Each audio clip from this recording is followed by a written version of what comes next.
بذارین من خودم یه خاطره الان یادم افتاد بگم. برای رفتم که یکی رو نجات بدم. بگم؟ الان یه یادم افتاد. یه چند تا از دوستانم میدونن این موضوع رو ولی هیچ وقت نگفتم. من یه جایی یه خونه‌ای که زندگی می‌کردم مثلا طبقه 8 بود و پنجره‌ای داشت.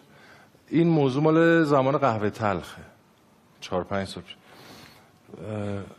رو به کوچه. کنار خونه من یه ساختمون مثلا 14-15 طبقه اسکلت فلزی بود که نیمه کاره رها شده بود و 2-3 سال همجوری مونده افتاده بود. من فیلم برداریمون تموم شد، رفتم سر تدوین ساعت مثلا 3-3:30 صبح کارم تموم شد. اومدم خونه رفتم تو اتاق خواب، لباس راحتی پوشیدم، خوابیدم رو تخت. لای پنجره هم باز بود، تابستون. دیدم صدای مثلا گریه یک زن میاد و صدای یه آقایی که بهش فحش میده که یعنی خفه شو ساعت 3:30 صبح. گفتم حالا همسایه دعواشون شده و مثلا بخواب تو دخالت نکن. دیدم نه، هی داره اوج میگیره. من رفتم از بالای از پنجره نگاه کردم، دیدم زیر اون ساختمون نیمه کاره یه سری الواره، یه لامپ خیلی ضعیفی اونجا روشنه، تو خاک و گچ و فلان و اینا. یه خانومی رو زانو نشوندن، دستاشو از پشت بستن. یه آقایی هم کنارش رو زانو نشوندن، دستاشو از پشت بستن.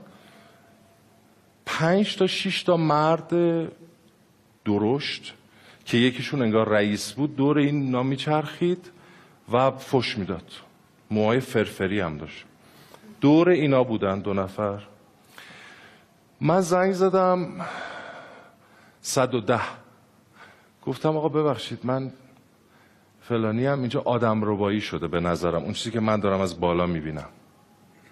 گفتن که تلفنتون رو دادم و به منتورمون دوستمون که الان اینجا هم با ما همکاره گفتم تو هم زنگ بزن. زنگ زدم بهش، گفتم تو هم زنگ بزن برای اطمینان، این آدرس منو بده، بگو اینجوری. زنگ زدم و رفتم دوباره پشت پنجره. دیدم که خسته نشین یه وقت. دیدم که نه میگم یعنی خاطره طولانیه، یه وقت خسته نشین. آقاه اینو گفت تا 5 دقیقه دیگه اگه نگی میکشمت. به خانومه. اونم دهنش هم بسته بودن، دهن مردرم بسته بودن و اینا فقط زار میزدن. من از لای 3 تا الوار این صحنه رو میدیدم. من دیدم تا 5 دقیقه بعد بعید میدونم که پلیس برسه. یه شمشیر سامورایی داشتن. چه حالا من مثلا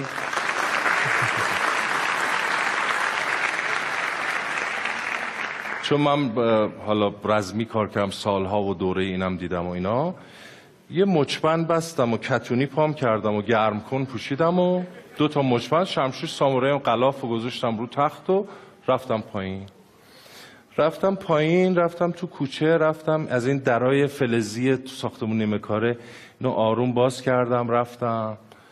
رفتم دیدم یه راهروی اینجا پر چوب و خاک و ایناست.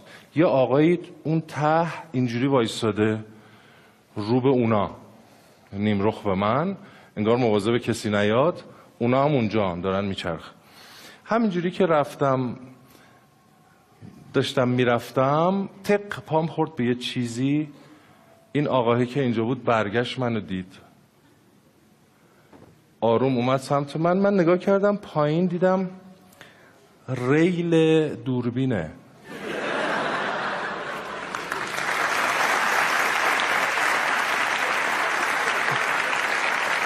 از این ریلا که ما اونجا داریم مال تراولینگ.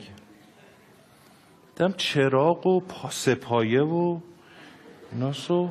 آقاه اومد نزدیک اینجوری مثلا اینجای منم شمشیر سامورایی دستمه. 3:30 صبح.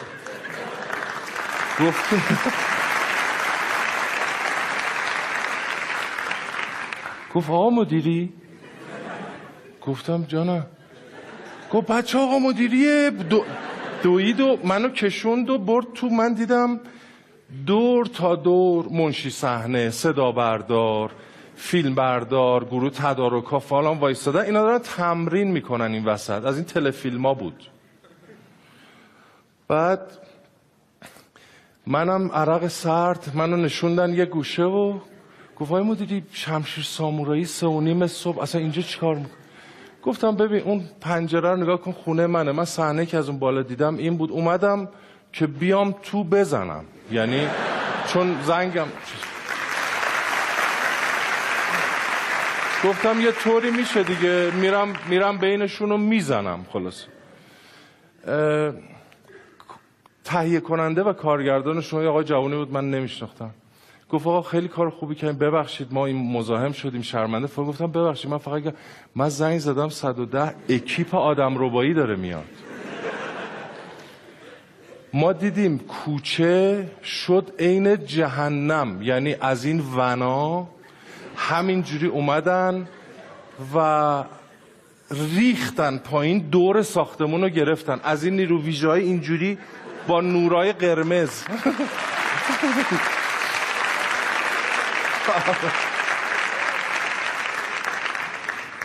ریختن. حالا من رفتم با شمشیر سامورایی بیرون وایستم، میگم آقا من زنگ زدم. رئیسشون اومد، ماشاءالله، گفت که من اینجوری نگاهشو میکنم. گفتم آقا من زنگ زدم. گفت که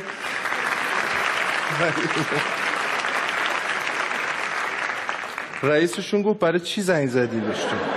گفتم که من از اون، حالا برای همه باید توضیح بدم. گفتم اون پنجره رو میبینی اونجا خونه منه، من از اونجا این صحنه فکر کنم آدم ربایی زنگ زد.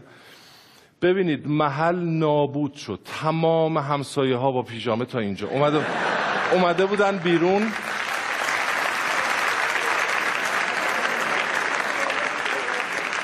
همه فحش میدادن به من، نمیدونم چرا، که آقا خواب ندارین شما، فکر کرده بودن فیلم برداری منه. آقا این چه وضعیه تو؟ ما خوابیم، این چیه؟ 100 تا ماشین پلیس فلان. خلاصه تا این بساط من، این کمکی بوده که من از دستم بر اومده. آره گفتم بگم شاید با